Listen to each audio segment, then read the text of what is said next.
NK, 60 tahun, dan HD, 43 tahun, sekuriti perusahaan kelapa sawit PT Persada Hidup Kahuripan, PT PHK, keroyok warga suku anak dalam, SAD, asal Merangin, berinisial PL, 27, hingga meninggal dunia.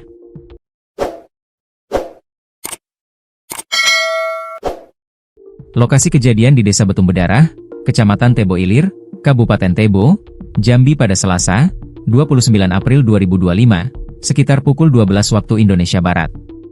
Atas perbuatannya, kedua pelaku telah ditangkap Polda Jambi dalam waktu 24 jam setelah kejadian. Menurut informasi dari Dirreskrimum Polda Jambi, Kombes Pol Manang Soebeti, peristiwa ini bermula dari dugaan pencurian yang dilakukan oleh korban. Saat itu, petugas pengamanan perusahaan melakukan patroli untuk mencari pencuri di area kebun. Korban, yang sedang duduk-duduk, tidak terlibat dalam proses pencurian, namun ditanya oleh petugas. Pertanyaan tersebut berujung pada pengeroyokan. Antara korban dan pelaku tidak saling menyerang, tetapi korban dikeroyok oleh petugas pengamanan, jelas Manang.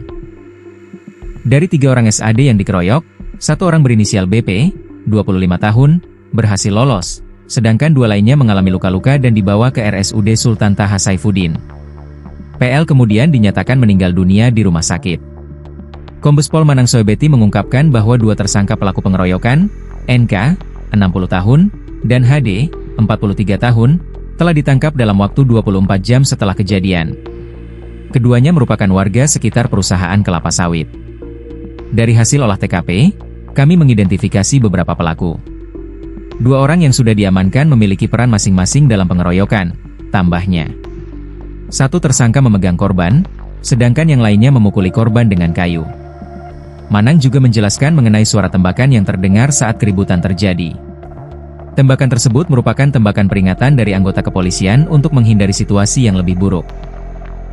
Dari pihak SAD berusaha untuk mendatangi TKP, tetapi kami dari kepolisian dan Koramil menjaga lokasi untuk mengantisipasi terjadinya hal-hal yang tidak diinginkan, ungkapnya.